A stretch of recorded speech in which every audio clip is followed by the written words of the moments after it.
بسم الله الرحمن الرحيم أرضي عشر كانوا حنقادن دونا conversation 2 وشيكيسيجي لمات where halkee do you live in ayaad ku dhex nooshahay where do you live in halkeed ku dhex nooshahay ama halkee ku nooshahay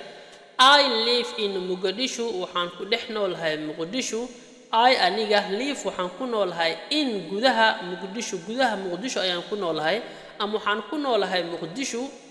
Okay, which district degmade do you live in ayaad ku dhex nooshahay ama ayaad ku nooshahay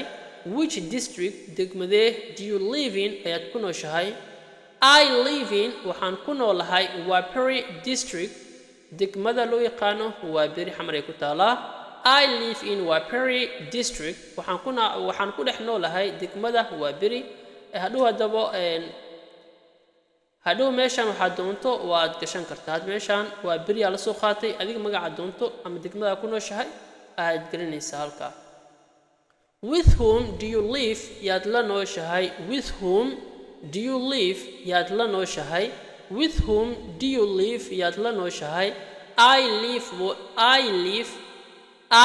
waxaa la noolahay with my parents waalidiinteeda ayaa la noolahay I live with waxaa la noolahay my parents waalidiinteeda ayaa la noolahay I live with my parents waalidiinteeda ayaa la noolahay Okay see you later is aragti dambe see you later is aragti dambe Okay bye nabadgelyo Okay bye mac salaama ama nabadgelyo New words waa eray cusub no waa numberka word waa erayga Somali meaning waa micnaha Soomaali ahaan Live waa noolaansho district waa degmo parents waa waalidiin see waa aragti